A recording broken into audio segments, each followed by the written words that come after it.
Bonjour, cet exercice se rapporte à l'étude du circuit RC et le circuit RLC. Vous devez arrêter la vidéo pour lire l'énoncé et essayer de répondre avant de voir la réponse. Allez, au travail. Solution, vous allez écrire ici solution, exercice 12. En exploitant la courbe, déterminez l'expression de la tension issue de T. Voilà, d'après la courbe, c'est une droite, issue de T est une droite qui passe par l'origine, donc elle s'écrit sous forme issue de T égale KT, c'est-à-dire que la tension est proportionnelle au temps. K, c'est le coefficient directeur, on le cherche de cette façon. Il suffit de choisir deux points sur la courbe et d'effectuer delta ici sur delta et sur delta T. Donc, K égale ici 2 moins ici 1, T2 moins T1. Donc, pour le temps égal 0,1, vous avez ici égal 2 volts. Voilà le premier point. Le deuxième point, pour ici la valeur, pardon, pour t égale 0,3, vous trouvez 6 volts. 2, 4, 6. Ça, c'est 0,3 secondes. Donc, il suffit de faire l'application numérique. K égale 6 moins 2 sur 0,3 ici, 0,3, moins 0,1. On trouve K égale 20 volts par seconde. Donc, ici, le T s'écrit finalement 20 fois T. Avec T en seconde, ici en volts. Montrez que C égale 1 microfarad. On a, vous savez la formule, Q ici égale KT. Et Q, c'est sur C, on sait que UC s'écrit Q sur C, égale donc KT, avec Q, la quantité d'électricité, il est proportionnel au temps et au courant, donc I0 fois T. En remplaçant Q par I0 T, on trouve la formule I0 T sur C égale K sur T. En simplifiant par T, on obtient C est égal à I0 sur K. D'après l'énoncé, vous avez I0, c'est du 10-5 ampères. K, on a trouvé que c'est 20 en volts par seconde. Donc, il suffit de remplacer et la valeur de C, c'est effectivement 1 microfarad. C'est la valeur proposée dans l'énoncé. Question suivante. La solution de cette équation différentielle est de la forme I de C de T égale A exponentiellement T sur taux. Déterminer les expressions de A et taux en fonction des paramètres du circuit. Voilà notre circuit. Avant T égale 0, l'interrupteur était en position 1, ce qui permet de charger le condensateur. Mais après avoir chargé le condensateur, c'est-à-dire ici à l'instant T égale 0 égale E, l'égalité des potentiels. Mais on doit basculer l'interrupteur. Notre montage étudié, c'est lorsqu'on met l'interrupteur sur 2. Voilà, j'ai orienté d'abord le circuit. On a pris normalement le condensateur et se décharge, mais j'ai pris la convention récepteur. Ici est opposé à I, donc le condensateur est récepteur. Mais obligatoirement, puisque ce circuit qui est fermé, UR ici indiqué, ce n'est pas en convention récepteur, c'est en convention générateur. Il faut faire attention, ici UR, ça va s'écrire UR égale moins RI. Sinon, je peux mettre la flèche vers le bas, je vais l'appeler U'R ou bien UR, mais en faisant la loi d'additivité des potentiels, on retrouve le même résultat. UC de T est égal à UR de T. La flèche ici, la flèche, l'égalité des potentiels. Mais ici de T et ici, donc l'expression de UR de T, c'est moins RI. Pourquoi moins? À cause de les flèches en même sens ici. Ce n'est pas la convention récepteur. C'est la convention générateur, la loi d'Ohm s'écrit en ajoutant le signe moins. Donc, UC plus RI égale 0. Et on vous rappelle que I, ce n'est que dQ sur dt. Si le courant est constant, on écrit Q sur T. Mais cette fois-ci, le courant est variable, on écrit dQ sur dt. Rappelez-vous aussi que Q égale CUC, ce qui revient à écrire, ce qui nous amène à écrire ici est égal à plus RC ici sur dt égale 0. Ou encore d de ici sur dt, la première dérivée, plus 1 sur RC ici égale 0. C'est donc l'équation différentielle et c'est une équation différentielle du premier ordre, puisqu'il y a la dérivée de UC et la fonction UC. Puisqu'on nous a proposé que ça, la solution, c'est UC à exponentielle moins t sur t. Il suffit de calculer d de UC sur dt et de remplacer d UC sur dt ici et remplacer aussi UC, avec a exponentielle moins t sur t à la place de UC ici. Donc, la solution UC de t est égale à a exponentielle moins t sur t. La dérivée d UC sur dt, c'est la dérivée de cette expression. Voilà. Il donne moins a sur t exponentielle moins t sur t. On remplace dans l'équation différentielle, c'est-à-dire je vais remplacer d'abord d'ici sur dt, mais je remplace aussi ici. Donc voilà, je rappelle, je dois remplacer ici par a exponentielle moins t sur t, et je dois remplacer aussi d ici sur dt par moins a sur t exponentielle moins t sur t. Comment devient cette équation différentielle? C'est simple.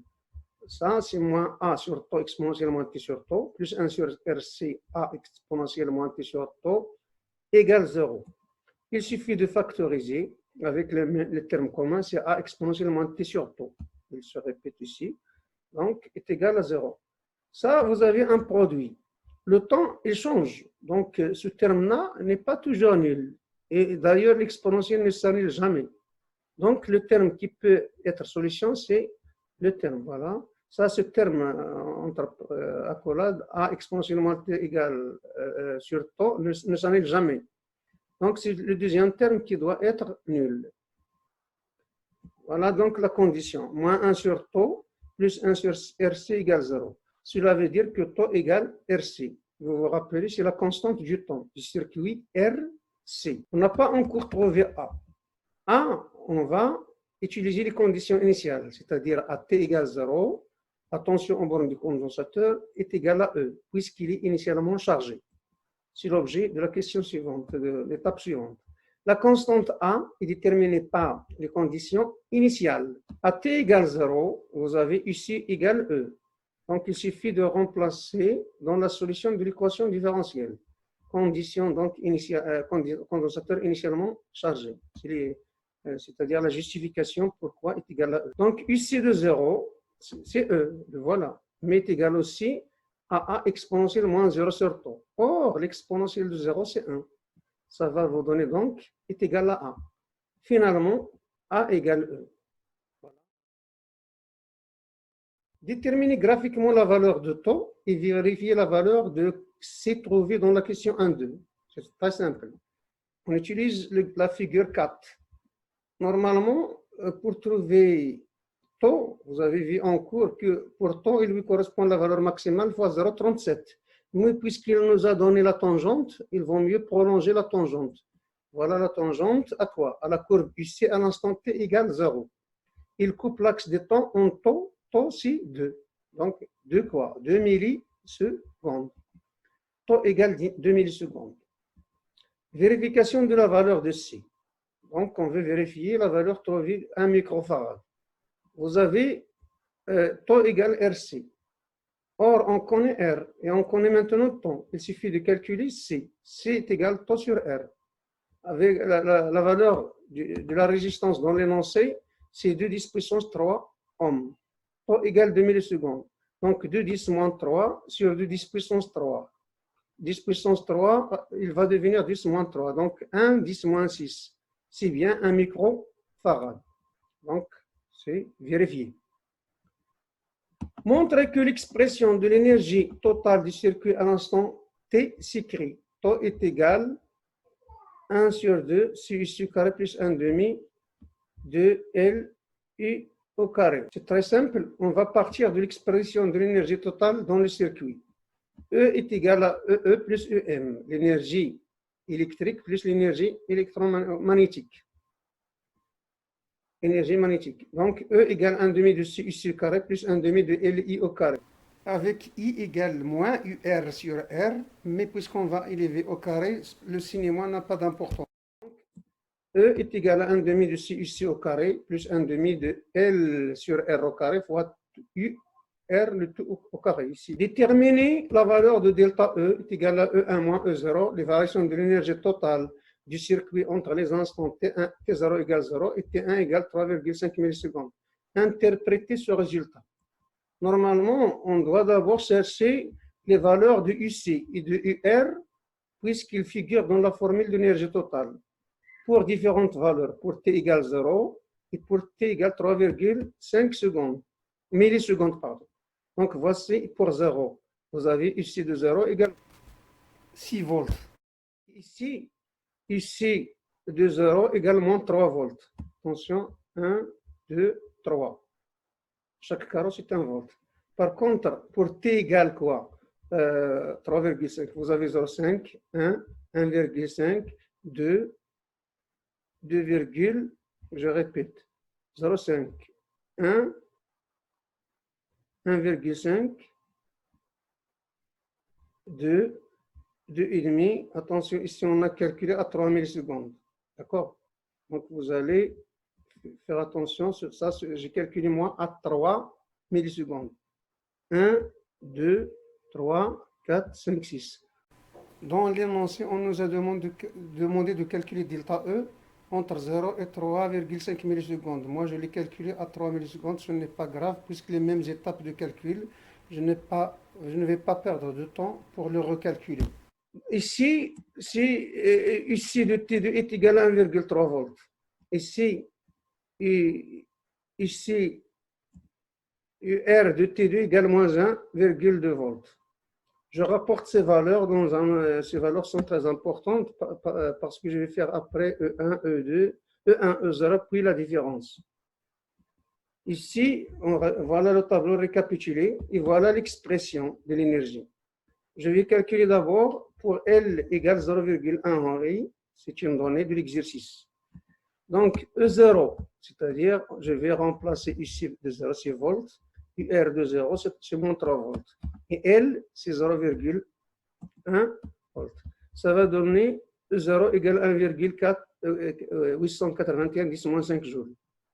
Le deuxième, E1, c'est-à-dire en utilisant ces données en jaune, ici de T2, T1, pardon, je vais l'appeler T1. T1, c'est pas grave, l'appellation. Et on va faire l'application numérique. Donc, ça, c'est à 3 millisecondes. Au lieu de 3,5, c'est à peu près le rapproché. Il y avait une erreur, c'est pas grave. Comment on calcule le delta E? La différence, c'est-à-dire E1 moins E0. Donc, on récapitule, vous avez E0, c'est ça. E1, c'est sa valeur. La différence, delta E, c'est quoi? C'est E1 moins E0. Attention, ici, c'est Z moins E0. Je vais rectifier. 1 moins E0. Échappe. Donc, ici, ça va vous donner cette valeur en joules. Mais vous allez faire la différence. Finalement, vous trouvez que delta E égale moins 1,755 10 moins 5 joules. Ça, l'égalité, c'est ici, c'est pas grave. Je ne vais pas déplacer le terme égal. Donc, voilà. Comment on peut interpréter ce résultat? Vous voyez que le delta E, il est négatif, c'est-à-dire que l'énergie diminue en fonction du temps. Cela veut dire que l'énergie n'est pas conservée. Il est atténué parce qu'il y a donc dissipation de l'énergie dans le circuit RLC par effet Joule, dans la résistance R. Delta E égale donc inférieur à 0. Cela veut dire que l'énergie totale n'est pas conservée. C'est la fin de notre exercice. À la prochaine séance dans un nouveau exercice de révision bac.